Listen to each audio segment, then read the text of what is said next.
It is time for the 2016 NFL Draft live coverage right here on NFL Network, brought to you by the good people of Verizon. I am your humble host, Rich Eisen, along with Mike Mayock, Steve Mariucci, and Coach David Shaw of Stanford. That's the War Room Cam, presented by Honda of the Los Angeles Rams. Les Snead in the middle of your screen.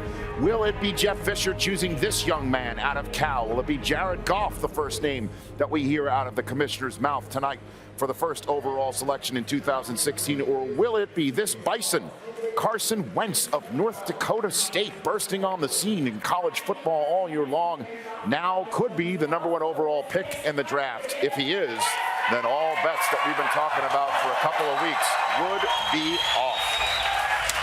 We are, again, right here at the Auditorium Theater on Roosevelt University, off of Michigan Avenue, across the street from Draft Town and Grant Park. Rich Eisen, Mike Mayock, Steve Mariucci, Coach David Shaw right here. Charles Davis, Daniel Jeremiah, and Kurt Warner will also join us. We have a cast of thousands of reporters throughout the National Football League stationed in draft rooms. Mike Mayock, this is about to go down. Is this not exciting or what? Yeah, I kind of feel like for me, it's Christmas morning. I get goosebumps. I can tell you for the last 12 years, I've gotten to know a lot of general managers and scouts throughout the entire league. This is Super Bowl for those guys. They put 10 months into evaluating these players, and this is the day they get to unwrap the presents. You can't imagine how hard they work. And Coach Shaw, you know all this because every Saturday or Sunday, it's a special day as a coach. This is the day for a personnel player. No question. It's competition for those guys, too. Yep. You know, if any place past 2, you don't know what you're going to get, but you plan, you hope, and you wish, and it finally comes, and you get to make that pick, and you turn it in. Yeah.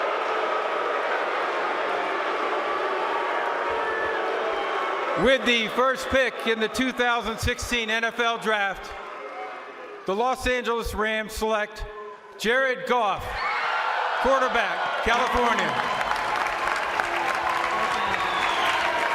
And so there it is. The Goff-Wentz question has finally yielded a result and an answer. It's Jared Goff, Mike. We've talked about it ad nauseum. He fits what they do. They believe in him because he can play day one.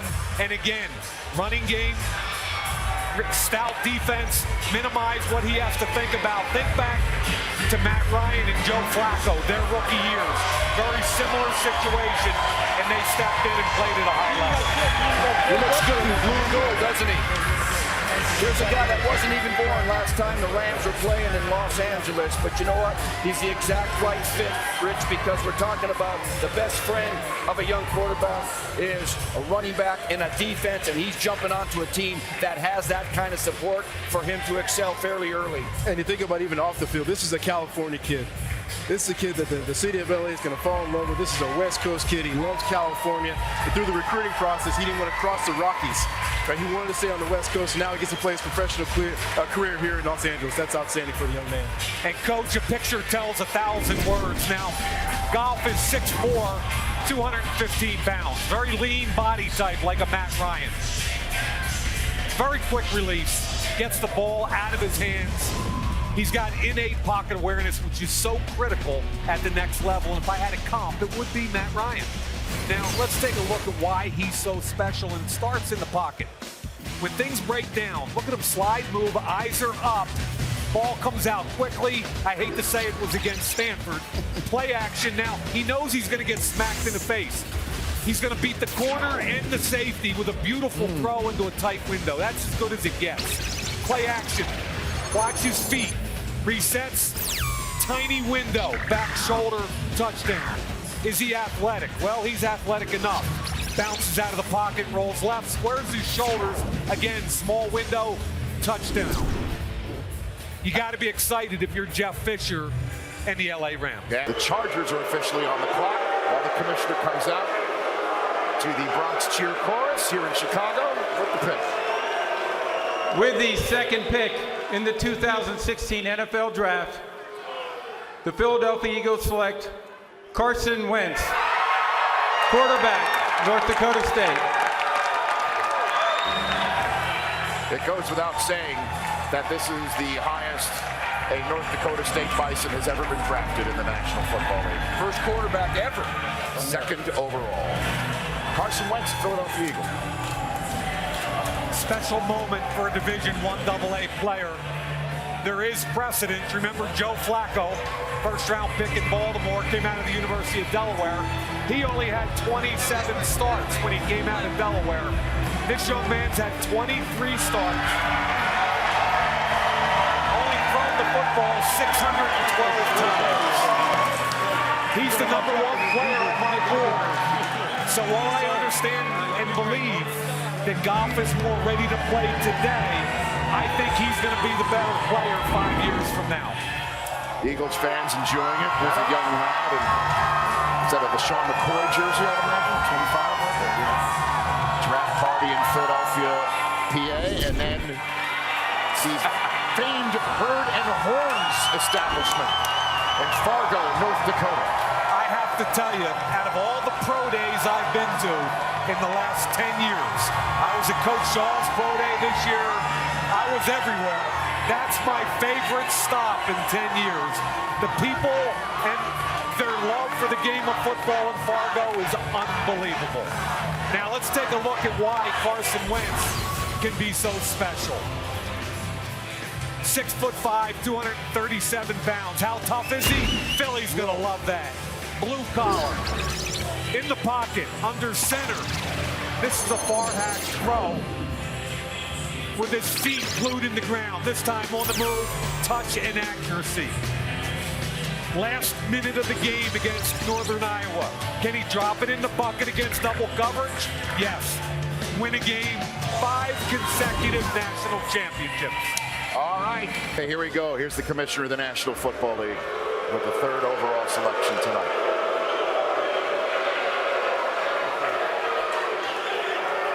With the 3rd pick in the 2016 NFL Draft, the San Diego Chargers select Joey Bosa, defensive end, Ohio State. Well, there you go. The first pick of the night that we did not know essentially coming into the draft.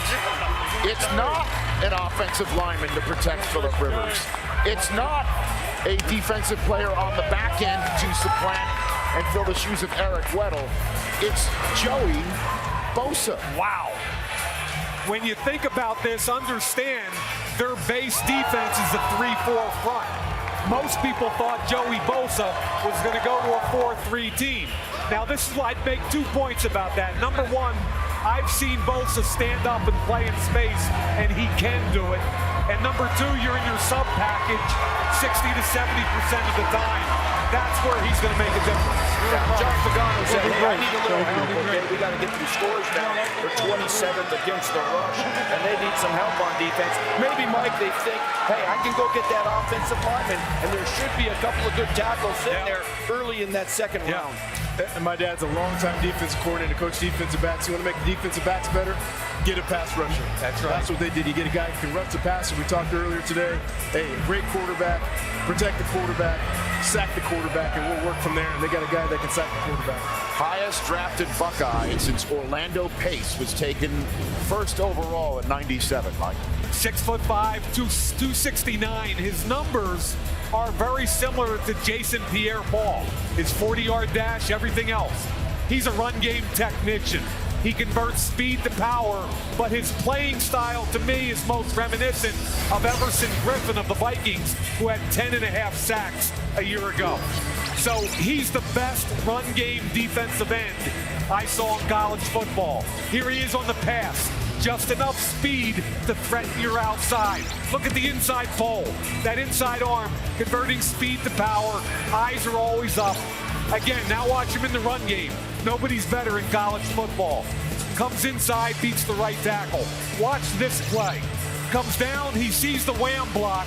He defeats the wham block, and then he whams the tailback. That is an awesome play. And there's Urban Meyer, who's going to be part of our coverage tomorrow night. Could it be Buckeye, back-to-back? We'll get to the Dallas pick in a moment.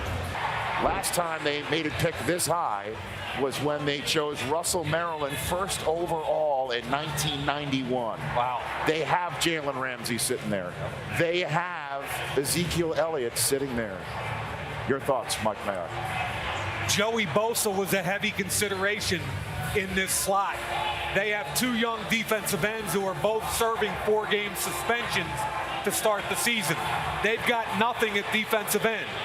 Having said that, Jalen Ramsey might be the cleanest player in the draft. In my mock draft, I gave him Ezekiel Elliott. They're already set up philosophically to run the football. They did it with DeMarco Murray in 2014. He had 449 touches. They've got a great offensive line in their prime, and I think they want to go back to 2014, run the football, and take care of Tony Romo. That makes the most sense, doesn't it? I think the fans would love that because Back to the Future 2 years ago, 12-4. They need to get back. They've got a quarterback that's aging with a bad shoulder. Get balanced and run the football. I thought it was going to be Joey Bosa for the same reason. Not so fast. I like this Ezekiel Elliott. I do too. You've got a healthy quarterback finally. He's aging, but he's healthy. A healthy tight end now and a healthy receiver, all possibly Pro Bowl players, and one of the best offensive lines still in the NFL. You get this running back, and it makes it all work. It helps the quarterback, it helps the tight end, it helps the receiver, and this Ezekiel Elliott, he's worth it. He's ready to go. He's better than DeMarco Murray. He's got more upside. He protects the quarterback better. But if you also have a problem with pass rush, what better way to help than get some back-end help and lock things down from that position? If Jalen Ramsey's sitting there, Jalen Ramsey's clean. That may be too tempting for the Joneses to pass up. Ian Rappaport, what can you tell us? Well, Rich, I just talked to someone in the Cowboys war room. First of all, if Carson Wentz was available, this likely would have been him. Instead, now they are debating between Jalen Ramsey from Florida State, who they view as a corner, not a safety, or Ezekiel Elliott, of course, the running back from Ohio State. Jerry Jones loves Ezekiel Elliott. The coaches, this is clear what they want, but Jalen Ramsey, they believe, is a once-in-a-generation talent. Dion, I'm told he is the highest-rated player on their board. Hey, guys, when we're talking about Jalen Ramsey, you're not talking about a safety. You're talking about a corner that comes around every once in a while. And I live in Dallas, and the talk is oftentimes, what's the defense? When is the defense going to stop somebody? And guys, on the panel, I'd like you to tell me one thing. When was the last time that a rookie running back gave you 16 games? Last time of what? The rookie running back gave you 16 games is his point that, that the rookie usually hits a wall.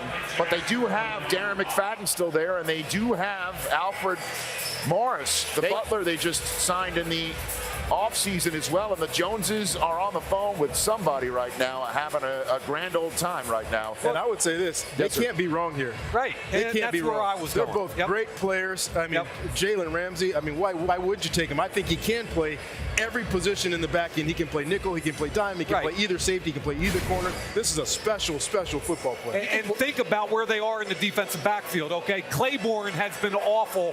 He's on a one-year prove-it deal. Brandon Carr just took a pay cut, but he's still counting $10 million against the salary cap. And their best corner has been Orlando Scandrick. He's coming off a bad knee. So it makes sense, and I agree with David. Either way, they're going to get a great football player. Sounds like he's the highest-rated player on the board. Sounds like it's his greatest need because they can play running back with the guys they have, Alfred Morris. Well, and they can pick one up later in the draft also. You take a look at what's coming next with Jacksonville now on the clock. That if Elliott doesn't go here, you have to wonder when he will go in the next several picks. If Ramsey doesn't go here, he might be gone to Jacksonville while we're talking right now. I think David Caldwell and Gus Bradley are praying right now that this team takes Elliott. All right, here's the commissioner with the Dallas Cowboys pick, number 4 overall.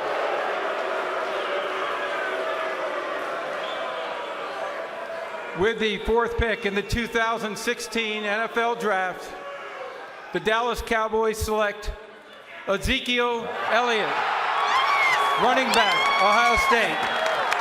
The Dallas Cowboys decide to put the star on the side of the helmet of somebody who had all those Buckeyes on the back of it. It's going to be Dez Bryant, Tony Romo, and Ezekiel Elliott, a 21st century version of the triplets. Wow, what a piece of news. Super. Literally, we're showing you the two ends of the phone conversation. There's Rocky Arsenault, his agent, Marshall Faulk's agent for so many years now, Ezekiel Elliott's agent. What a night. Ohio State back-to-back. It goes quarterback, Buckeye. Ezekiel Elliott's going to the Metroplex. Ezekiel Elliott, running back. Straight ahead, and he's found a hole. Elliott on the move into the end zone. Ezekiel Elliott. 2015 Big Ten Offensive Player of the Year. Touchdown, Ezekiel Elliott of Ohio State. Like this. So there he is. He's got the suit to match it now. Yeah, right? He's got the tux to match the Cowboy colors. This is exciting. I mean, it's exciting to see a player of his caliber go into the NFC East and just add a jolt, and in a position where you don't think you're going to go top 5 anymore. They did it. Ezekiel Elliott's going to Dallas. And think about it, this kid's going to a place that might have the very best offensive line in the National Football League, and they will pound you now. They want to do that. They got a division that's going to be up for grabs. Nobody's running away with that thing. This kid right now could get them right back into the playoffs. All right, here we go. The commissioner with the Jacksonville Jaguars pick. With the 5th pick in the 2016 NFL Draft, the Jacksonville Jaguars select Jalen Ramsey, defensive back, Florida State. So the first corner to start as a freshman at Florida State since Deion Sanders is chosen 5th overall, the same spot Deion Sanders was chosen by Atlanta, and the team closest to Atlanta, not named Atlanta, just chose Jalen Ramsey, 5th overall. Jalen Ramsey, defensive back, 2-time second-team All-American.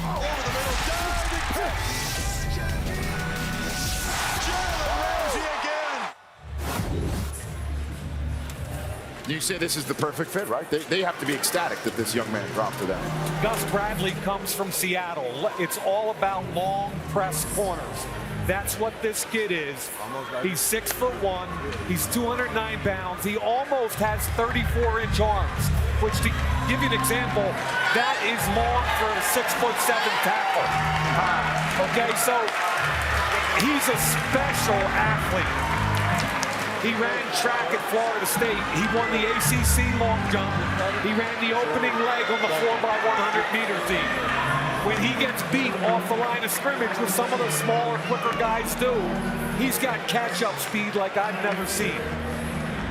So again, what are we getting if you draft this guy? What you get is 6'1", 209 pounds, with a different skill set. This kid is just, I mean, of all the tape I've watched, this is a different cat. He's got a wow factor as an athlete. He's literally has world-class speed. The question is, if you take a guy in the top 5 at defensive back, he's got to have ball production. Now, how tough is he? Well, he played safety. Watch him run through, make the tackle on bubble screen. He's also very zone aware. Cover 2, vision on the quarterback, redirects the route, sees the football, makes a play on the ball. Again, look at him make up the difference, and again, the long arms to make a play on the football. And finally, he came off the edge an awful lot, had a feel for how to blitz. The way I look at this guy, the NFL's a matchup league, right? He might be gifted enough that he could cover Des Bryant one week and then go inside and cover Gronkowski the next.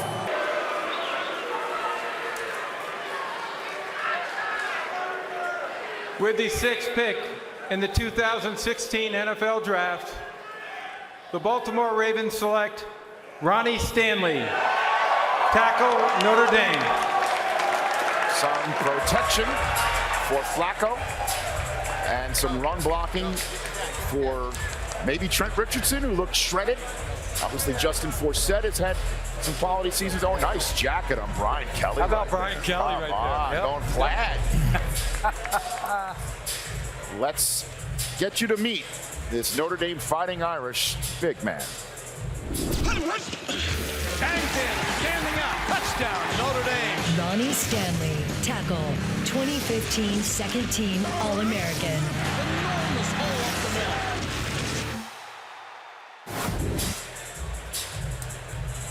Well, Ronnie Stanley is 6'6", 312 pounds. That's a big man. Folks, he's got 35 3/4 inch arms. And I think he compares favorably to Tyron Smith, the left tackle for the Dallas Cowboys. That's high praise. It is high praise. I had an opportunity to watch this kid play a lot of football at Notre Dame. He was a high school basketball player at Bishop Gorman in Las Vegas. He was offered several Pac-12 basketball scholarships, which tells you how good his feet are. He's a better run blocker than Tunsil. He's in the conversation as a pass blocker, and he's totally clean off the field, which is about to come into play. So again, what kind of player is he? Well, I've been around this kid for a while. He's grown up. Almost 6'6", 312. He's a dancing bear. Basketball feet, pro run game experience because of his offensive line coach, Harry Hiestand. And I think he compares to Tyron Smith from the Dallas Cowboys. Pass protection, when he locks on, it's all over. He typically stays in balance. Again, lock on, spin all you want. He doesn't lean, he doesn't get out of balance. How about the run game? Second level, no problem, stays on his block. He's got a little hip snap in that run game. That's what I didn't see with Tunsil. When he gets those hips snapped, he creates movement in a physical run game. And if Baltimore Ravens are anything, their DNA from Ozzie through John Harbaugh, it's about toughness and physicality. And it's the highest drafted player from Notre Dame since Rick Meyer was drafted much higher when he came out of Notre Dame. Pretty remarkable since he went number 2 in 1993 to Seattle.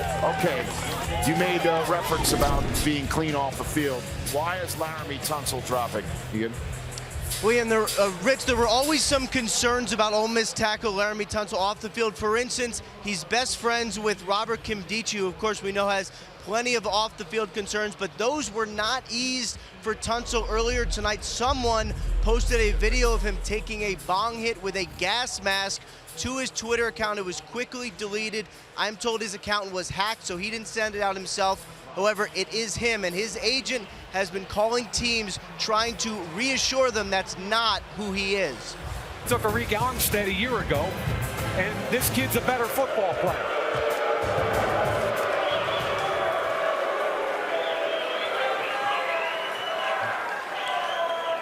With the 7th pick in the 2016 NFL Draft, the San Francisco 49ers select DeForest Buckner, defensive end, Oregon.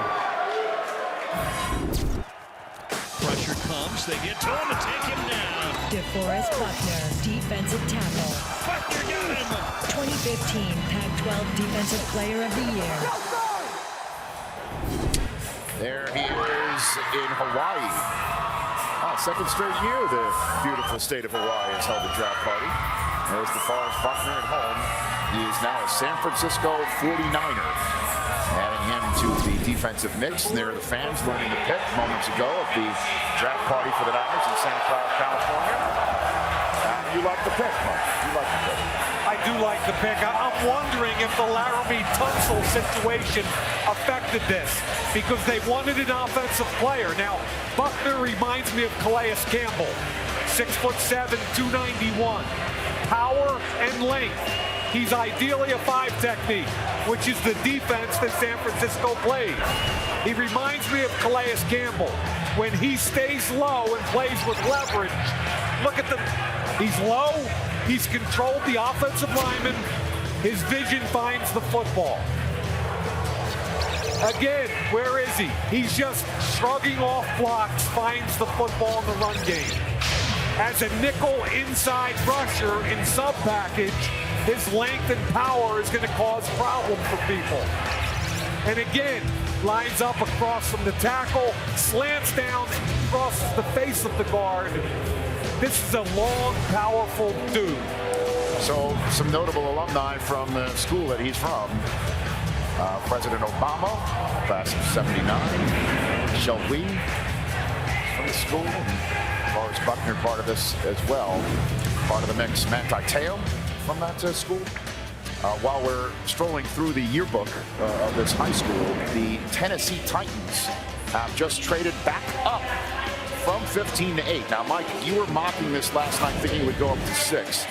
Is this Tunsil, even though he went full-on Cheech and Chong on some video that appeared on his Twitter account 10 minutes before the draft, and you heard Ian Rappaport say that that deleted video is something that his agent, Tunsil's agent, has been calling around to everybody to say that's not who this kid is. But the bottom line is the Browns, who were at 2, who traded down to 8 to swap spots with the Eagles, who were in 8, to swap up from 13 with Miami. Now it's the Titans who went from 1 to 15 back up to 8, assuming they're going to get the kid that everyone felt would be the #1 overall pick in the draft, or is it going to be somebody else? Obviously, in my mock draft, I assumed they were going to go 15 to 6 to get Laramie Tunsil. Now, I don't know what John Robinson in that war room thinks about all these rumors and whether there's damage control or not with Tunsil. Tunsil is the obvious guy. The only other guy that I think could be highly rated enough would be Vernon Hargreaves, because after Hargreaves, the corner from Florida, there's a drop-off.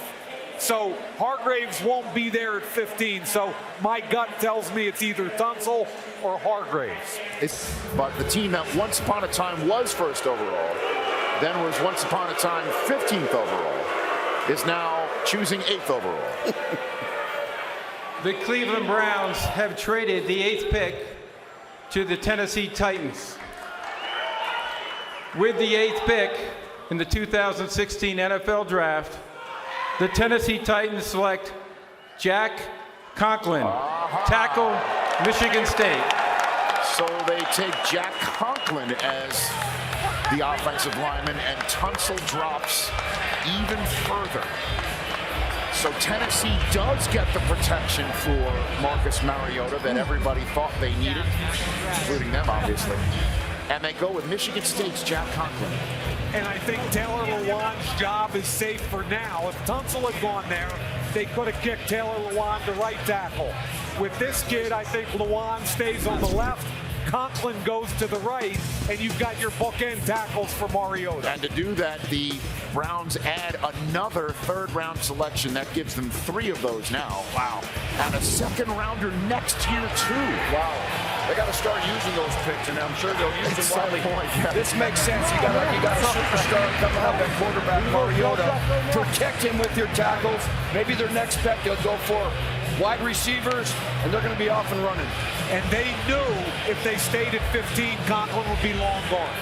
And with all the talk about Tunsil, let's not forget this is a very, very good football player. I talked to a lot of people that had this guy as their #1 tackle in the draft. They fell in love with him on and off the field, and they'll think his ceiling is very high. The interesting thing about Jack Conklin from Michigan State, hey, he was a walk-on over there, and he earned himself a scholarship, ends up to be an All-American. This guy's really something. Boy, 2nd trade now in just a matter of moments as you're going to take a look here at what the Bears gave to give up to move up a couple of spots.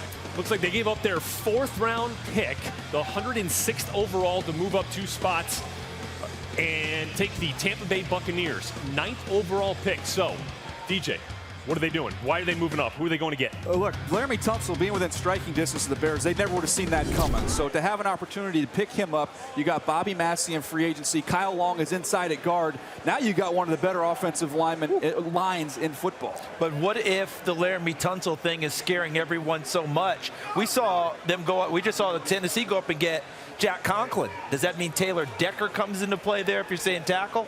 Or are we talking defense with a Leonard Floyd maybe coming into play here? And Vernon Hargreaves as well, still sitting there, guys. We talked about him maybe right there at 11. Now maybe they wanted to move up and get him.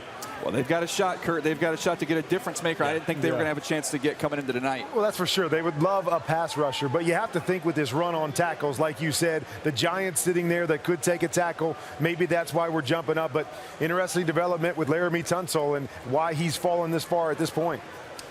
All right, so we are waiting the commissioner to step up to the podium here, and we're going to head back inside the Auditorium Theater, where the commissioner is coming up with the Walter Payton Man of the Year moment here.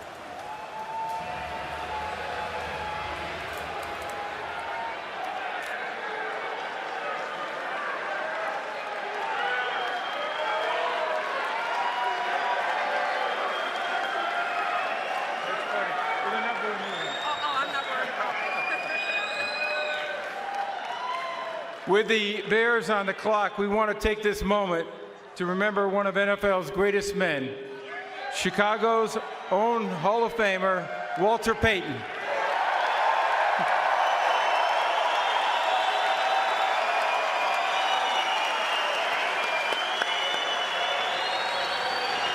Walter meant so much to Chicago and to football fans everywhere, and we're honored tonight to have his wife, Connie, with us.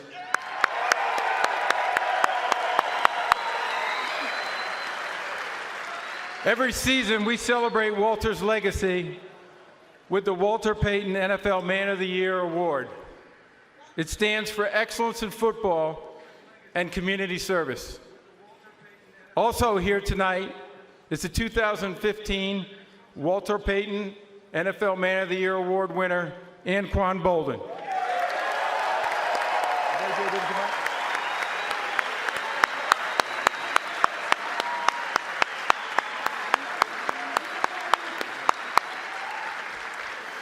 Thank you, Anquan, for what you and your fellow NFL players do every year to make our communities better. We're proud of all of you. Thank you.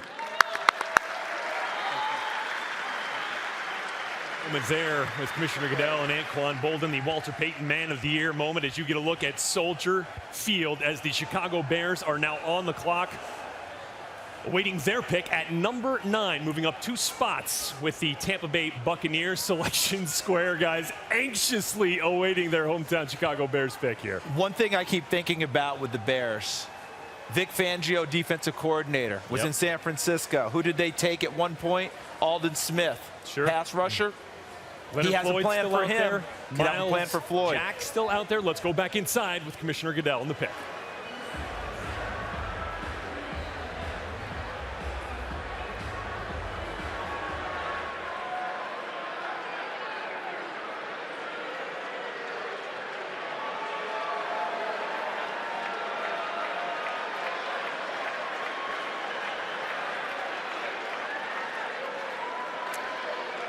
Here for the Chicago Bears selection are the 2-time Youth League champion Fosco Park Jr. Bears, led by Jason Young. Congratulations, Coach, to you and your team, and to all the younger players, their coaches, their families, who enjoy participating in flag and tackle youth football. Thank you, guys.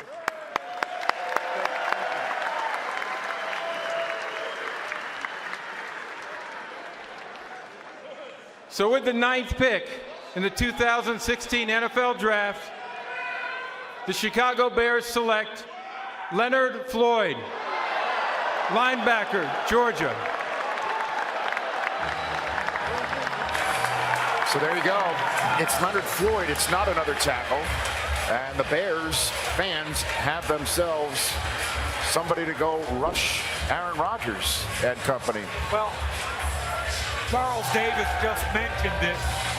When Vic Fangio was in San Francisco, they drafted a guy by the name of Aldon Smith. Leonard Floyd's one of the most polarizing conversations in this draft. Look at the length, 6'5 plus. He played at 225 to 230. I don't know if he can hold 244, but he's got a wow get-off. He bends like Gumby, but at the point of attack, I don't know if he can set a violent edge, and I don't know if he can convert speed to power in his pass rush. Now let's take a look at him at the University of Georgia. Georgia used him everywhere, off the line linebacker. They had him out under slots, but he's best coming off the edge with speed. He's got the best burst, the best get off in this entire draft. Again, he sets up the inside move that you saw there with his outside speed. I think he is a sub-package designated pass rusher day one, just like Aldon Smith was. And remember, Aldon Smith didn't even start on first down for the 49ers, yet he had 14 or 15 sacks as a rookie. Leonard Floyd can pressure a quarterback, but he's got to get stronger. Have to make great decisions, and you got to choose a guy that you trust. Pick is in. The Giants haven't chosen in the top 10 in consecutive drafts since 96, 97. But yet, here it is for them in 2016. With the 10th pick in the 2016 NFL Draft, the New York Giants select Eli Apple, defensive back, Ohio State. Wow.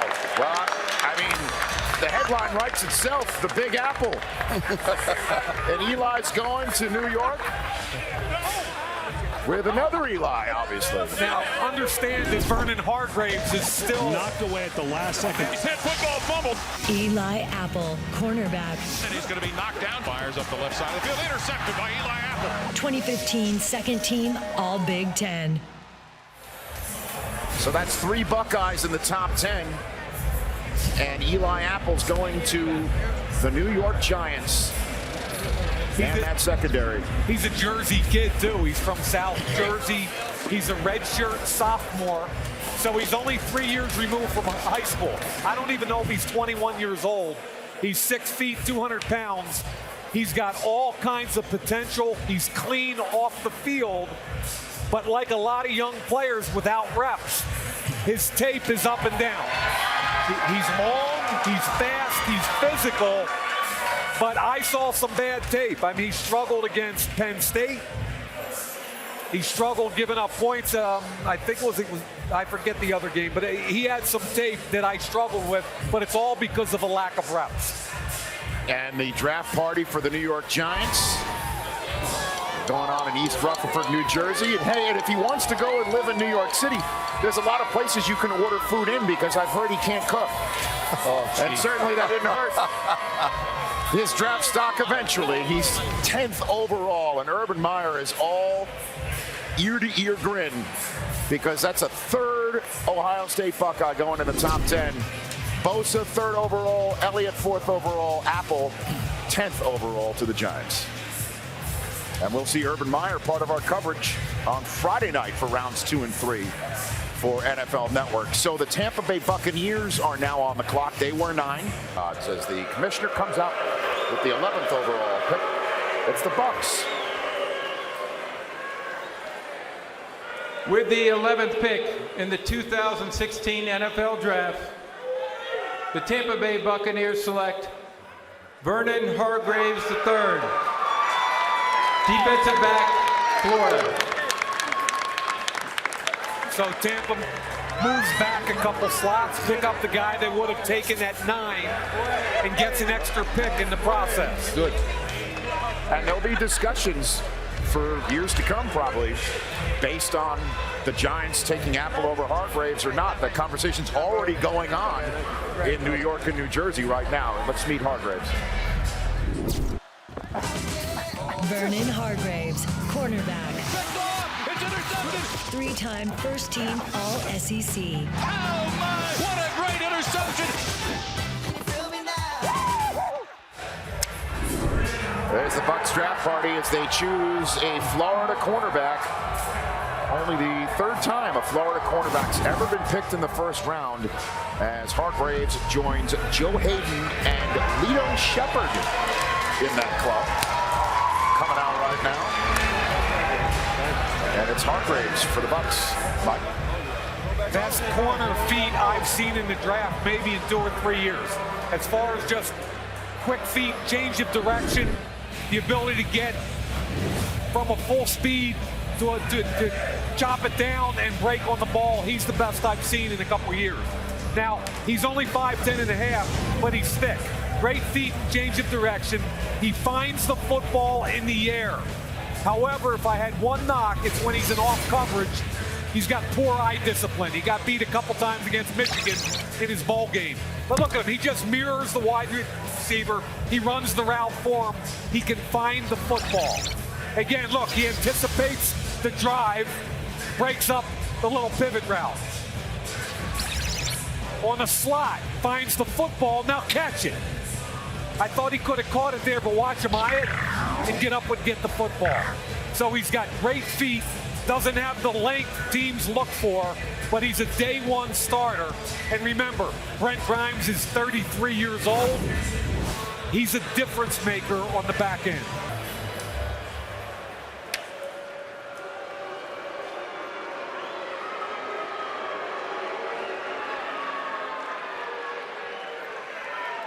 With the 12th pick in the 2016 NFL Draft, the New Orleans Saints select Sheldon Rankins, defensive end, Louisville.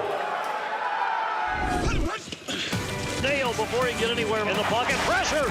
Sack. Sheldon Rankins, defensive tackle. He was stuck in the Cardinals sandwich. 2015 second team All-ACC. Not really a surprise to me. The New Orleans Saints have been awful on defense. They were number 32 in points in red zone, number 31 in run, pass, and yards allowed. Rankins is the best three technique, meaning the defensive tackle and a four-man front. Now, New Orleans has played a lot of odd packages. He's quick and explosive, one gap and go. He's going to be a sub-package interior rusher and one of the better ones in this league. Now, New Orleans has got to affect the quarterback. And what Rankins does best is pick a gap and go. The reason I like the kid is he also two-gapped. He was strong enough and tough enough to be stout. Look at him get underneath the guard and bench press him right into the quarterback. This is one of the quicker defensive tackles we've seen in the last several years. His motor is relentless. Here at the Senior Bowl against Glasgow, look at the spin move. Interior quickness. Again against Glasgow, swim move inside. He will affect the quarterback, and I've talked to a lot of the top quarterbacks in the NFL, guys, and they all say interior pressure bothers them the most. And you can see the Louisville first-round draft picks the last few drafts have made some impact, certainly at the next level. Trying to kick the tires on that. Here's the commissioner with the Dolphins pick, though. With the 13th pick in the 2016 NFL Draft, the Miami Dolphins select Laramie Tunsil, tackle, Ole Miss. There we go. So we've had the conversations. And while I was listening to our outside set, I felt a little bad about what I said earlier about jumping all over the kid and having no empathy for him. I do have empathy, especially if it was taken a long time ago. However, I hope the kid learned a lesson.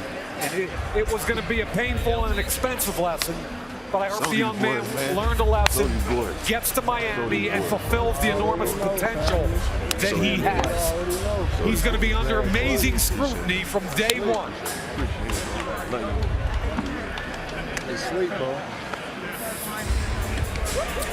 And the question is how will he fare in the distractions of South Florida? His Ole Miss player shakes the hand of Alabama coach, going from the SEC now to the place where Nick Saban once was the head coach, the Miami Dolphins. And look, I saw the video. It does not look 5 years old. I'll be very honest with you. And I understand that there's going to be some spin here said about this young man whose Twitter account has been suspended right now as it currently stands. But he's going to get an opportunity, and the Dolphins are going to have to put whatever controls on him or eyes on him as he tries to protect Ryan Tannehill and try to win some football games for Adam Gase. Smooch? Yeah, you know what? You said the word opportunity because this guy was on some boards #1 player. Then we had the quarterback trade, and then became the #3 player. You know, he dropped to 13, all right? Had to do largely with that video, all right? And so this kid now gets an opportunity with the Miami Dolphins to start doing all the right things. And they mentioned he didn't test positive over there in Ole Miss, okay? That's great. But you know what? He's got a chance to do all the right things and have a heck of a career right now if he makes the right decisions. The big word you just said is opportunity. He needs to thank the Miami Dolphins. They could have gone along with everybody else, and justifiably so. They said, we trust his talent. We trust, hopefully he's learned a lesson. We hope this is a long time ago. I'm sure they've talked to his coaches. They've done their research. They're going to bring this young man in and say, we think you've got phenomenal potential. You've got to play great for us, and you better come to play. All right, let's send it on down to Deion Sanders on the stage. Prime? Let's address the elephant in the room. What happened? Man, it was a mistake. You know, it happened years ago, like I said before.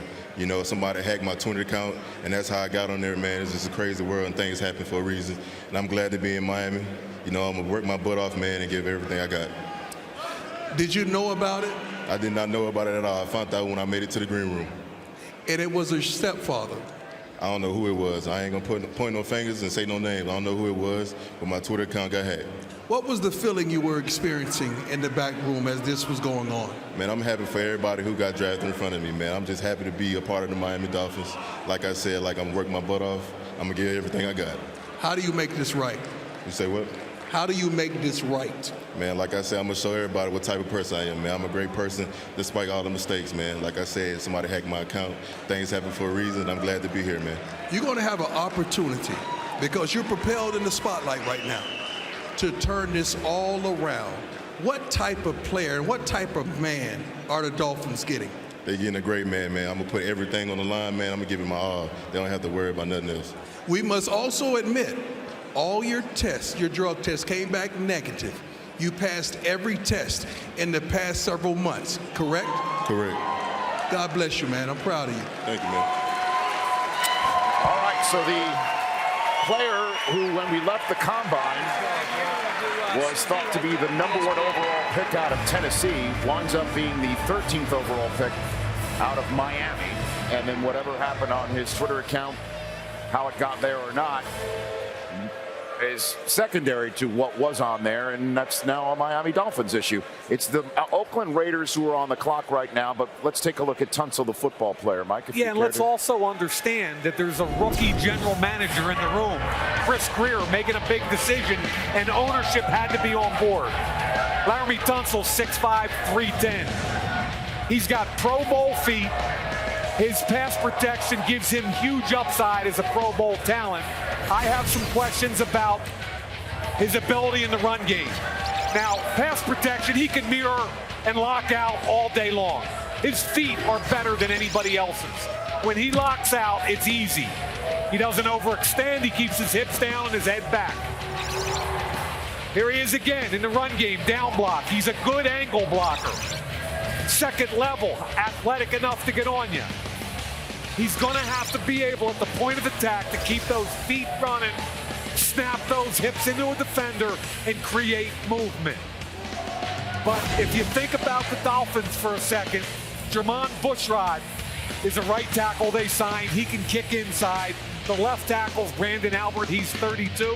It's the perfect situation for a young tackle. Let's get the Raiders' first-round pick of 2016. With the 14th pick in the 2016 NFL Draft, the Oakland Raiders select Carl Joseph, defensive back, West Virginia. Throws and the pass is intercepted. Makes the tackle behind the line. Carl Joseph, safety, 284 career tackles. Joseph picks the pass off. West Virginia gets it. You know, every year I fall in love with a few players because of their tape, and Carl Joseph is one of them. 5'9½", 205. He reminds me, with his range and toughness, his ability to drop down on a slot and cover man. The kid himself said he models his game after Brian Dawkins. I thought he looked like a poor man's Earl Thomas, and I've had several scouts tell me he's Bullet Bob Sanders. He's got range that you can't believe. He hits a ton. He's quick-footed in man-to-man. And to me, Carl Joseph steps in day one in Oakland. And remember, Woodson retired. Their starting safeties are Larry Asante, Tevin McDonald, and 33-year-old Reggie Nelson. It's a little bit early based on the board, but he's a dynamic playmaker, and I love this kid. DJ, what do you think? Oh, this is an interesting one to me, Mike. This is what I put in my mock draft when I did it this morning because I thought they needed an impact player on that back end. And when you think about their defensive coordinator, Ken Norton, he was around Earl Thomas and saw the impact he had with the Seattle Seahawks. I think they're getting that similar type player. You mentioned it here in Carl Joseph. You're looking at somebody that's got the range to play up high. He's got outstanding ball skills. And for somebody that's a little bit undersized, he will come up and hit you. He plays a lot bigger than his measurables. This guy's a stud, Mike. And maybe this is a little bit early, but he fits into what this Oakland defense is building here. They've got all the guys up front. Now they've got a guy in the back end, Rich, that can really make some plays. With the first selection for the Browns of many in this year's draft. With the 15th pick in the 2016 NFL Draft, the Cleveland Browns select Corey Coleman, wide receiver, Baylor. Well, throwing in the end zone, touchdown. Corey Coleman, wide receiver. Caught for a touchdown. Corey Coleman does it again. 2015 Bolitnikoff Award winner. Don't forget, I'm a winner. So your first wide receiver taken is not Laquan Treadwell, it is Corey Coleman. And he's a dynamic playmaker. Think of Percy Harvin. That's the kind of playmaker he is. He's a quick start, explosive kid. He ran sub-4, he jumped 41.5 inches. The whole key to him is he doesn't run a route tree. You're going to have to manufacture some touches to him early in his career as he learns. And maybe, he just needs a quarterback who knows all about him. Oh, wait a minute. RG3 is sitting there in Cleveland and gets a receiver from Baylor. How about that? I like really his athleticism now, Mike. I mean, this guy's going to possibly even return punts or kicks for them. The route tree will be taught and be perfected over time. But he's a quick, dynamic receiver and a playmaker. I like him a lot. You've got Hugh Jackson and Pep Hamilton, guys that have coached receivers before, excited about putting this guy in offense. He's one of those guys, you just put the ball in his hands and watch him. And my comparison with Steve Smith. Yeah. This is an explosive, physical, angry young man when he catches the ball. He's very, very fast, very explosive. 20 touchdowns last year. Yeah, he's got a little edge to him, which you like. So Corey Coleman is almost 5'11", 194. We talked about the explosive speed. He's a 4.35 guy. Had a great pro day, but he's got explosive run after catch. Got to maximize his touches, find creative ways to get him the football. And again, whether he's Percy Harvin or whatever, watch him out wide. 4.35, he runs away from Worley, who's a draftable wideout from West Virginia. Goal line, is he quick enough to get off heavy press coverage and create a target for his quarterback? Yes. If you play soft and off, just give it to him. Make you miss, get up the field, touchdown.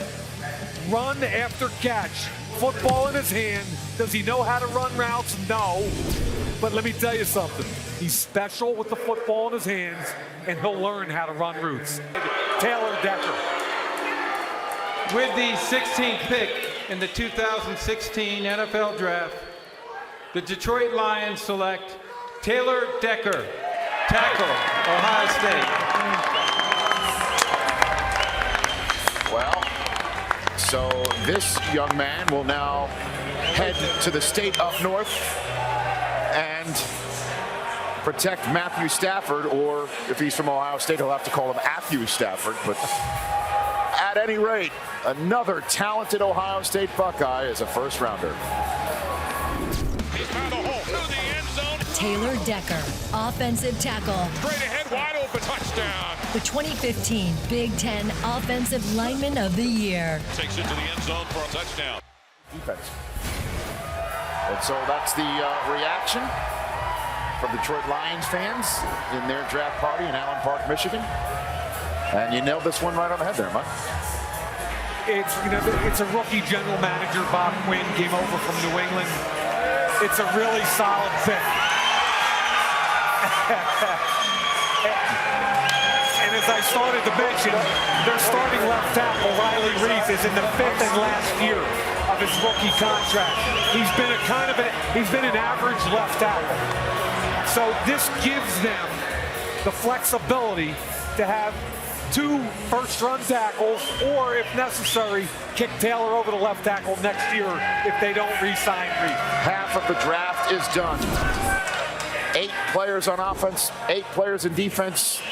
2 halves right there. The second half of the draft starts next with the Falcons on the clock. Has the pick in his hand. He is ready to announce the Atlanta Falcons selection at number 17. Let's head back inside the auditorium theater. With the 17th pick in the 2016 NFL Draft, the Atlanta Falcons select Keanu Neal, defensive back, Florida. All right, DJ. Keanu Neal, you had him going in the first round, not to the Falcons, though. What do you like about this guy? I'll tell you what, I had him going to the Jets, so not too far behind here. And Keanu Neal, I'll be anxious to see where they're going to play him. because as a safety, he's one of the more physical safeties you will see.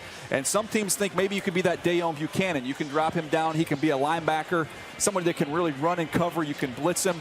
And we saw Dayon Buchanan, Charles, what a productive player he's been for the Cardinals. Yeah, and just think about it this way for Atlanta. Paul Warlow has been playing the middle for them, an undrafted free agent. He's done a nice job, but they've wanted to upgrade. Brooks Reed is now listed as a starting inside linebacker for them. Courtney Upshaw's outside, Philip Wheeler's outside. I think that linebacker thing makes a lot of sense for Atlanta with Keanu Neal going there into one of those spots. Dan Quinn loves speed. Remember, he came from Seattle. Those speedy guys there, that's what he wants. Keanu Neal gives him more speed on the field.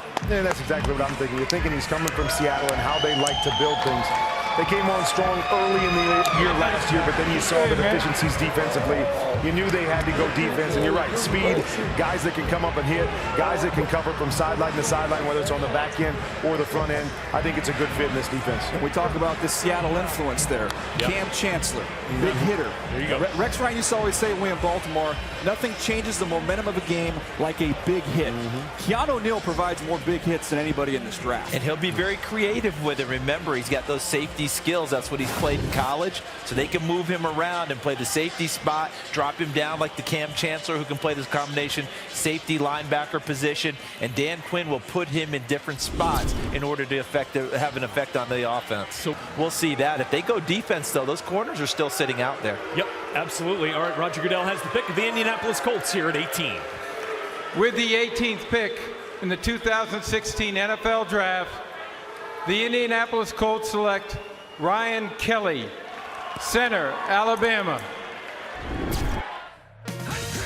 Again, the give, big running room. Ryan Kelly, center. Handoff up the middle. He's going to walk it in. Touchdown. 2015 Remington Trophy winner. He's got running room. He's going to get his touchdown. Hey, Mike Mayock, I know there's no shortage of affection from you on your top center in the draft, Ryan Kelly.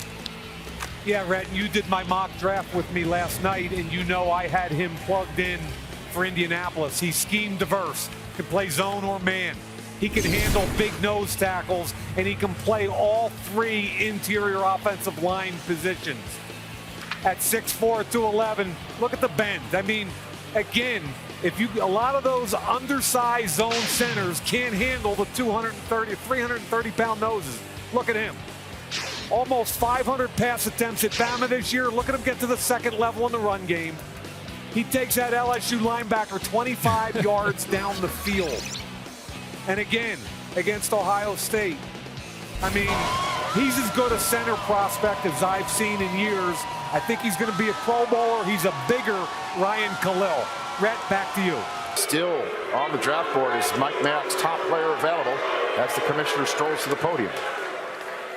With the 19th pick in the 2016 NFL Draft, the Buffalo Bills select Shaq Lawson, defensive end, Clemson.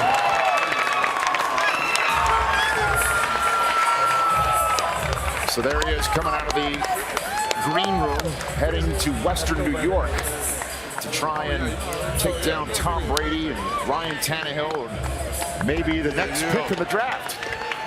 We'll see what happens with the Jets, but first, let's check on Shaq. Some time, no he doesn't, down he goes! Shaq Lawson, defensive end. Now he's caught from behind and is sacked. 2015 First Team All-American. Shaq Lawson got him! And as we all know, Shaq Lawson plays for Clemson, so Rex has personally eyeballed this young man when he goes to watch his kid play. That's right. Here comes Shaq putting on the Buffalo Bills blue. Talk about this guy. He spends a lot of time in the other people's backfield. 25 tackles for losses. Led the country. 12.5 sacks. I had this kid on Game Changers. Great personality. He's going to be great in the locker room, and he's going to play a lot in the opponent's backfield. I spent 4 years with Rex Ryan at the Baltimore Ravens, and this is a Rex Ryan guy. He is big. He is physical. He gets in the backfield, as Coach Moose just said, both as a pass rusher and as a run stopper. This guy's great with his hands. He takes up space. This kid's going to play well in Buffalo. Yeah, he's 6'3", 270. If you want a visual, think Brian Arakpo. Best case scenario with Tamba Hali. Now, I don't think he's got Tamba's get off and first step, but he's got heavy hands. he'll fit that scheme because he can play inside or outside, up or down. And you know how Rex likes those chess pieces that he can play with on third down sub packages. Well, the other thing Rex looks for now, honestly, is athleticism to move guys around, just like you're talking about. So again, 6'3", 270, think Orakpo, think Ali, as far as what his body type is. Explosive lower body, violent hands. I think he'll set the edge like Orakpo, and hopefully for the Bills, he can rush the quarterback like Tampa Ali. Let's take a closer look at Lawson now at Clemson. Again, he usually played against the left tackle, whether it was 3-man or 4-man fronts, up or down. Explosive first step, quick off the edge. Relentless motor. He will get to the quarterback. If you pull the football down, he'll get home. Up, under, spin. Again, in the run game, violent and tough. There's the bench press. Eyes in the backfield. Control your guy, set a physical edge, finish. In New York, or an entirely different direction that the Jets are about to go in. With the 20th pick in the 2016 NFL Draft, the New York Jets select Darren Lee, linebacker, Ohio State. Fifth Ohio State Buckeye to go now in this draft. 5 of them. It was 4 of the first 16, 5 of the first 20. Ohio State players, and as a matter of fact, the last time we have seen 4 players from the same school go in the top 16 of a draft was when Florida State had 4 players in that 1997 draft go in the first 16 players. Wow. 5 and 20 has only been done by the 2004 Miami Hurricanes. What a night for Ohio State. Darren Lee, linebacker, 2015 second team All Big Ten. Here comes the blitz. Untouched was Darren Lee. Nowhere to go for help. So, as we look at Darren Lee come to the stage, that means that Ryan Fitzpatrick is still in play for at least one more night. For the Jets, who do not go in the direction of Paxton Lynch. That's a mystery that will continue to play out here on the first night of the draft about where Lynch shows up. But what does Lee bring to the table for the Jets? He's today's NFL outside linebacker. He's 6'1", 232 pounds. He ran 4.47. And a year ago, when I was doing my homework on last year's draft with their defensive players, I kept saying, who's number 43? He flashed everywhere. Moved down a spot. Houston moved up 1 spot to get this pick. The Washington Redskins have traded the 21st pick to the Houston Texans. With the 21st pick in the 2016 NFL Draft, the Houston Texans select Will Fuller, wide receiver, Notre Dame. There you go. So it is a wide receiver. Deep ball, single coverage, caught, touchdown. Will Fuller, wide receiver, second in school history with 30 career receiving touchdowns. Throws it up for Fuller. Mike, Will Fuller's going to Houston. Makes a ton of sense to me. And you know what, guys? At 6 feet, 186, he's the same high school Roman Catholic in Philadelphia as Mr. Harrison, Marvin Harrison, who's his favorite player. Now, 4'3", 240, totally legit. 5 touchdowns over 72 yards at Notre Dame. He's a game changer from a speed perspective. I worry about his hands a little bit. Doesn't have natural hands, but ball in his hands, he's special. He accelerates, but his speed when he runs down the field is amazing. Now look, he runs the corner off. Why do you jump in the air to catch a ball that you can catch right in front of your face with your hands? It indicates no confidence, but this is what he does. He runs by people. Ironically, he tracks the deep ball extremely well. So he does the difficult thing, tracking the deep ball, but he's a little bit like a Ted Ginn. He's going to make a ton of plays, but you're going to have to put up with a few drops. And the commissioner has the pick of the Washington Redskins at number 22. Bunch of good interior D linemen left. Let's see if one comes off the board right here. With the 22nd pick in the 2016 NFL Draft, the Washington Redskins select Josh Doctson, wide receiver, TCU. Josh Doctson, I thought this would be defense, Charles, but you got to say they're going to give some weapons around their quarterback. They just put the franchise tag in Kirk Cousins, and that's one happy guy right now, especially when you get down in the red zone. Josh Doctson can go up and get it. And when you talk about a comparison tape for Josh Doctson, I give you a guy in Jordan Matthews who's gone to the Philadelphia Eagles. Somebody coming out of the SEC. Both these guys, ultra productive in college. They can both climb the ladder and make special catches.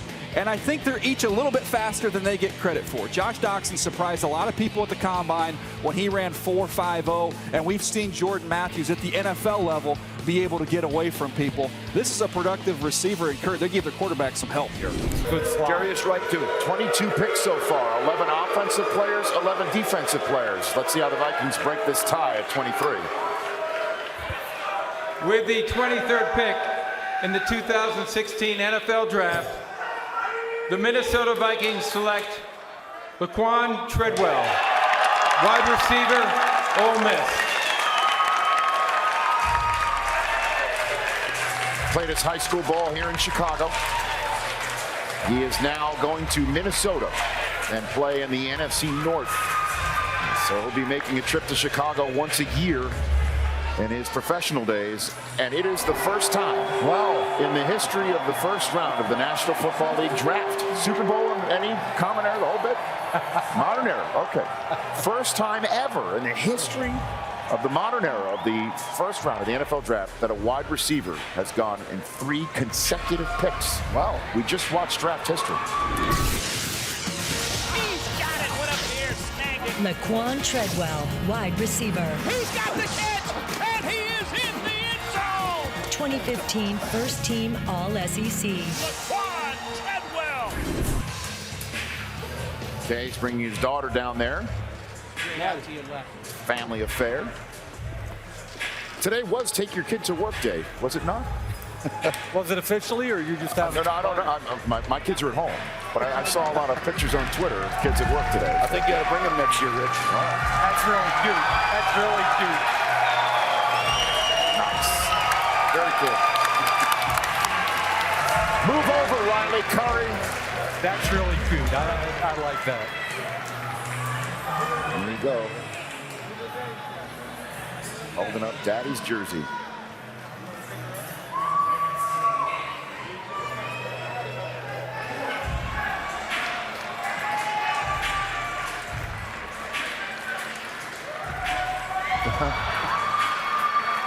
That's a deep moment there for Laquan Treadwell. Go for it, Mike. It's a cool moment. I love that with his daughter.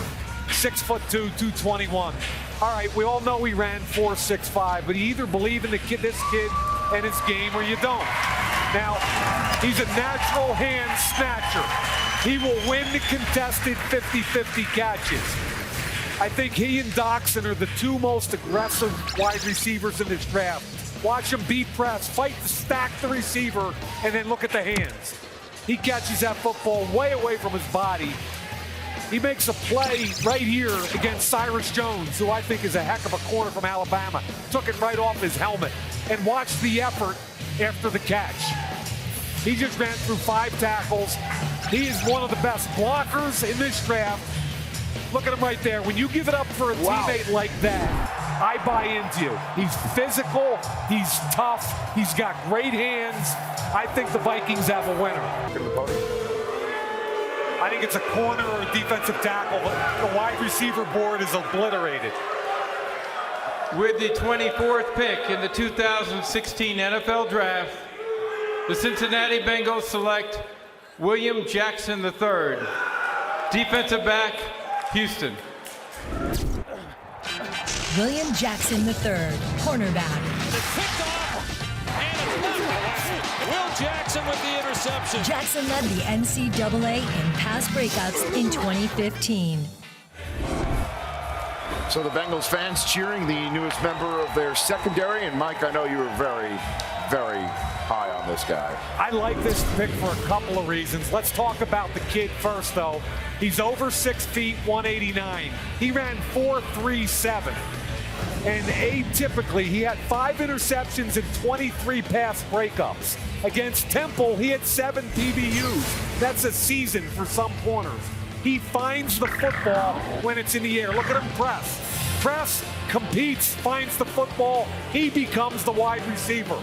Ball's in the air. He wants it. He's got makeup speed. Instead of panicking, he makes the interception. Playing zone. Watch him now. He's trailing. Go find the football, big boy, and get it. Very rare for guys to find the football in the air, and he ripped that last one out. Now, let me tell you why I really like the pick. I think they wanted a wideout. The wideout board's gone in the first round. So they take William Jackson, who's probably the best player on their board, and they know Pittsburgh's drafting right behind them at number 25. The Steelers need a corner badly, and they're in the same division. And the Steelers pick is coming to the podium. And the Honda War Room cam looking at the Pittsburgh Steelers. We've never had a War Room cam, by the way, with the Steelers. We appreciate them letting us look in. And once again, the Steelers are just one of those teams that have hardly ever move around the draft board. So here they are, 25th overall, the Pittsburgh Steelers. With the 25th pick in the 2016 NFL Draft, the Pittsburgh Steelers select Artie Burns, defensive back, Miami.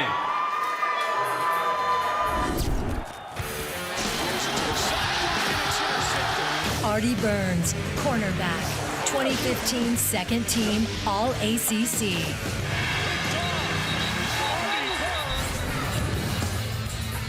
Artie Burns, another long corner, 6 feet, 193. World-class speed. He ran 4.4. He had 6 interceptions this year. He's long and gifted, very raw press corner. The question on him has been toughness. Will he tackle? He had a bad game against Clemson where he got thrown around a bunch. But he finds the football in the air. Like William Jackson, but he's very raw. Guys, he's also an unbelievable story. I've got to interrupt here while you're telling the story. I'm sorry, Mike, but the Super Bowl champion Denver Broncos just traded up into this spot with the Seattle Seahawks, who, by the way, haven't made a first-round selection since 2012. So they moved back down to 31, and I know you're looking at the tape right now, but the Denver Broncos are now on the clock. Could this be Paxton Lynch? Yeah, it should be Paxton Lynch, absolutely. Ian Rappaport, sorry again, we had to bust in there, Mike. Ian Rappaport, what can you tell us? Well, Rich, the Broncos were actually considering 2 QBs late in the first round. One is Connor Cook, one is Paxton Lynch, both strong considerations here. By the way, they are not the only teams trying to move up. I'm told the Tennessee Titans are trying to move back into the first round, as are the Dallas Cowboys, Rich. Okay. So Denver, as we all know, has been talking to San Francisco about Colin Kaepernick for a few weeks. John Elway called those trade talks dormant on Monday of this week. And now here they go from 31 up to 26, swapping spots with the Seattle Seahawks. If not Lynch, who could it possibly be? Well, I think he mentioned Connor Cook, right? And for me, Connor Cook, we talked about Lynch as kind of a Joe Flacco comparison. For Connor Cook, I would look at him potentially as the starting quarterback for the Washington Redskins. Kirk Cousins, I think, is a good comparison. He's got a good enough arm strength. He's a smart and tough kid, 34-5 as a starter. Coach, you played against him in a bowl game. Absolutely. We played against him when he was young. He took a few more chances. This kid's gotten better and better every single year. He's tough, he's smart, he's efficient, and he's a winner. Yeah. I wouldn't be surprised. Either one of these quarterbacks fit right here with the Denver Broncos. And if it's not a quarterback, probably a defensive lineman. You lose Malik Jackson, right? Maybe it's a Robert Nkemdiche or Jaron Reed, one of those kind of guys that they think. Deshaun Robinson. That they're trying to target a little bit, but the Paxton Lynch thing, seems to make some sense. And you'll see some other teams consider moving up into the first round for a Connor Cook, because having a first-round pick allows you to exercise your option for that 5th year. And that's smart for a quarterback, because if they had that on Brock Osweiler, they wouldn't be having this conversation right now. Interesting. Interesting point right there. So we're waiting to hear it. The Broncos made the pick up and about 3 minutes ago, and they're still waiting. So here's what happened. They flipped the 3rd-round pick, 94th overall, to Seattle for this year, and Seattle moves down again. The last time Seattle made a first-round selection was Bruce Irvin, 2012. So I guess they figured if they've waited 3 drafts to make a first-round pick, why not wait 6 more picks, essentially? Every team has a draft footprint. The way their GM likes to move up and down the board or stay static. And Pete Carroll and John Schneider move down all the time. Baltimore moves down. New England moves down. Pittsburgh stays the same place. Green Bay stays the same place. I mean, there's a draft profile for every team. Yeah, Schneider's been hitting on those late-round draft choices like crazy. That's how they're building their team. And he also has a great offensive line coach, which is why they haven't drafted a first-round offensive lineman since Russell Oakland. Tom Cable does a great job with those later picks. It's 10 o'clock here in Chicago, 11 o'clock on the East Coast, at 9 o'clock Mountain Time in Denver, where this pick is going to be announced shortly. As the boos you're hearing are the Packers being put on the clock here in Chicago. The pick is about to be announced by the commissioner of the NFL. While we're waiting for the commissioner to come out, Kurt Warner, how would Paxton Lynch fit into the Broncos offense, do you think, Kurt? Well, as we talked before, that I believe he's a bit of a project. But what I do like about Paxton Lynch is the fact that in that Kubiak system, where it's the stretch runs, getting out on the edge, I believe that's what he does best. He's a great athlete. He can make plays with his feet. He throws very, very well on the run. So I think he fits what they do, but I still believe he's a ways off from being an every down starter in the National Football League. And Kurt, I kind of agree with that. I talked to some coaches regarding if he had to play earlier, what would save him. And what they talked about was his ability to get out on the edge like a young Ben Roethlisberger. 6'7", 245, very comfortable moving left or right, cut the field in half, make that vision easier, and give him a chance to be efficient early in his career. Or they go defense, as you pointed out. I mean, that's a premium. There are some really good defensive interior linemen on that board right now. At some point, there's going to be a run. There's going to be a whole bunch of those guys all go together because they're all big, physical run stoppers, and you got to have that in the NFL as well. And maybe that Kaepernick thing is not really. Oh, here comes. It's a special guest here. All right, it's a Daniel moment Helper. we're about to see here, making this pick for the Denver Broncos. Make a wish. Right here, Daniel Helper was with him at dinner last night. Battled leukemia. Great story. For 25 years, the NFL and Make-A-Wish Foundation have granted hundreds of wishes to children with challenging medical conditions. We are proud to welcome tonight 16-year-old cancer survivor Daniel Halpern from Denver. Hang on, just take your bow, buddy.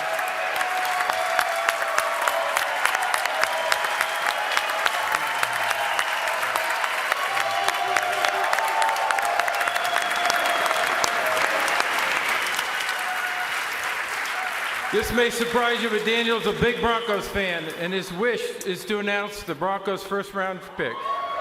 So this is your moment, Daniel. Go for it. Thank you, thank you.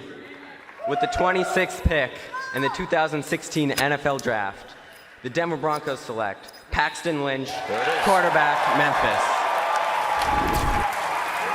There he is. Been drafted. His dream has come true. He's in tears. Young man who had a breakout season in Memphis. He just got a call from John Elway, for crying out loud, welcoming him to the National Football League. And he is going to join the defending Super Bowl champions. And it will be in his hands for years to come in the Rocky Mountains. Mark Sanchez there. Maybe, as you point out, it'll be Sanchez's team to run this year. Perhaps Lynch will get a shot. But he's a Denver Bronco. Yeah, I'd like to reinforce I spent a full day with this kid before 3 months ago, and then again in his pro day. He's one of the nicest young men I've ever met in my life. You could see the tears coming out. he knows he's got some work to do. So let's talk about the positives and then the work. Okay, look at this. Isn't that awesome? So on the positive side is elite arm talent and athletic ability. What does he have to work on? Coach Shaw, he's never been in a huddle. He doesn't call pass protections. He doesn't control the game at the line of scrimmage. He's never been under center. He's never had a 5-step drop, let alone a 7-step drop. So when I say he's a year away, I love the kid and I believe in him, but he's got a lot of work ahead of him. There's no question about it. This is like a big wild horse. And once you get him trained, this guy could be phenomenal in this. You know, the offense John Elway played in. They've made this offense work with a bunch of different guys that are athletic guys. Jake the Snake Plummer ran an offense like this. Long stretch, play action pass, getting outside, throwing the ball deep down the field. These play action passes, this kid could be special in a year or two. It's a similar situation, I think, as Carson Wentz has over there in Philly. They're going to have to sit behind a veteran guy who may not be the long-term guy, but they're the guy that's going to teach him how to play football our way. And then when he's ready, this guy's got the luxury, though, of playing with the #1 defense in the league. Exactly right. That's an advantage. Well, what this means as well is that in San Francisco, the Blaine Gabbert, Colin Kaepernick quarterback competition is now on. See if he goes here. This is a need for the Green Bay Packers. Reggie Ragler and Miles Jack. Let's see what they do. Commissioner Roger Goodell has the pick of the Green Bay Packers. Here it is at 27.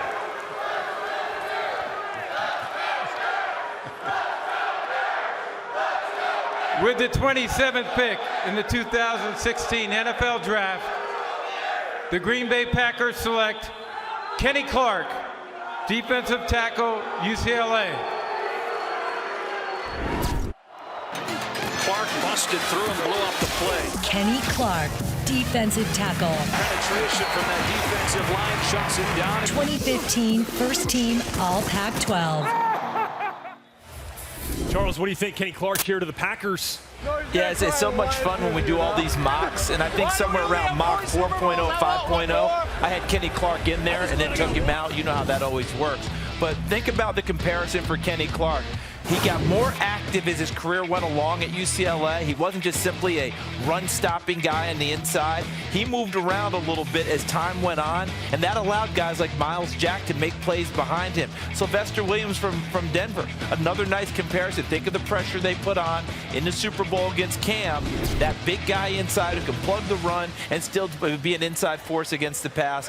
I like this pick for Green Bay because, remember, B.J. Raji's no longer there. They needed to be able to try and fill in that hole. That's a great opportunity for them. We thought maybe linebacker, but D-tackle works. If you look at the board, it's all defense right now with good players.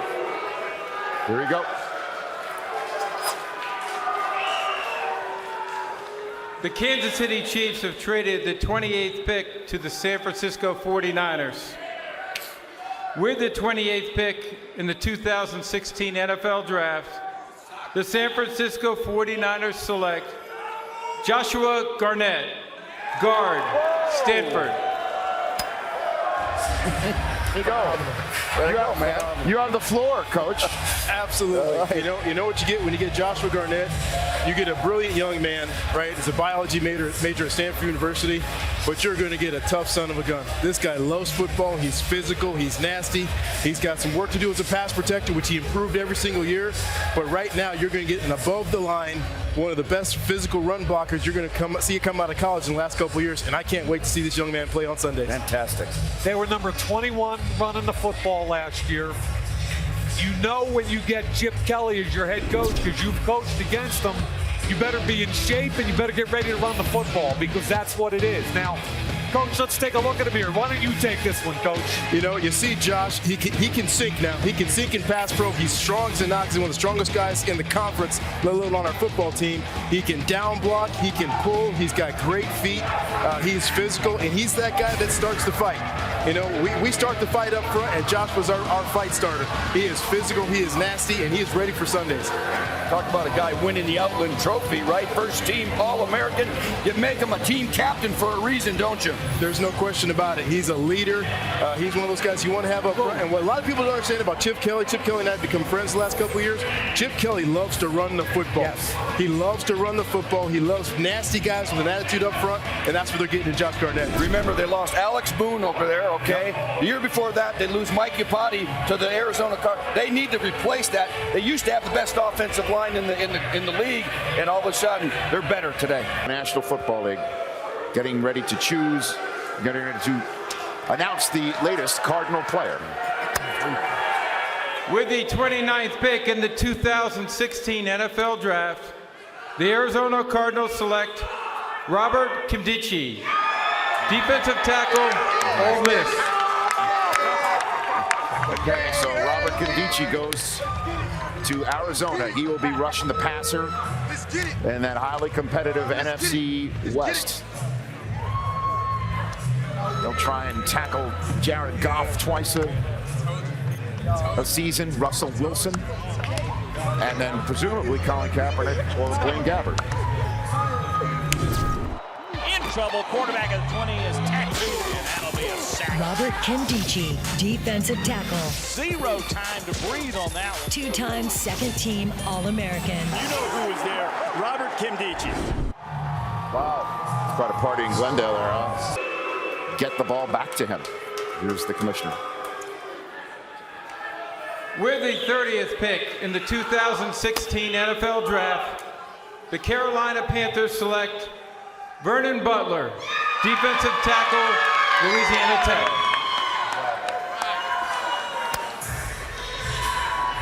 There you go, Mike. This is a big, good-looking dude now. I watched, the first tape I put in was Kansas State, and they've got a really good left tackle named Cody Whitehair, who's going to be a second-round guard tomorrow. And this kid got in there and ran sideline to sideline, made plays all day long, never came out of the game. He's about 6'4", 325. Think Linval Joseph, think Michael Brockers, that kind of player. Big, powerful guy, and the Carolina Panthers love that kind of player.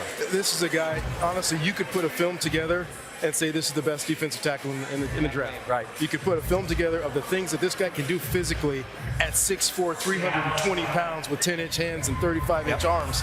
This is a big, large, athletic human being that does not get moved in the running game.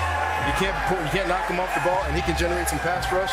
I'm impressed by this kid. I like him. He doesn't even know what he's doing yet. He's got heavy hands, but coach, he runs to the ball, and you can't teach that with big guys. Absolutely. We talk about this all the time. The big guys that play 45% effort, you know, this is not one of those guys. He's fast, he's athletic. This is a great pick for Carolina Panthers. And Bruce Irvin of 2012 was their last first-round selection. Let's hear who they have to wrap up night one here in Chicago. With the 31st pick in the 2016 NFL Draft, the Seattle Seahawks select Germain Ifedi, tackle, Texas A&M. That concludes the first round of the 2016 NFL Draft. Thank you all for being here. We look forward to seeing you tomorrow night at 6 o'clock local time. Good night, everybody. Wants to run, it's wide open. Germain Ifedi, offensive tackle. 2015 second team All-SEC. He the guy to the corner. Did he do it? He did. Touchdown. Well, the run on first-round Texas A&M offensive tackles continues. Germain Ifedi, they announced him as a tackle. Some people like him inside at guard. 37 starts between right tackle and right guard. Massive, powerful. I question his technique a little bit. A little bit of a waist bender, drops his hat, but he's gifted. He's got movement skills. He holds his hands low. He's a little bit of a grabber. He's going to have to learn to get his hands up high and punch. See him at the right tackle position, but look at the feet. Whether he's a tackle or guard, he's going to be coached by one of the best position coaches in the NFL, Tom Cable.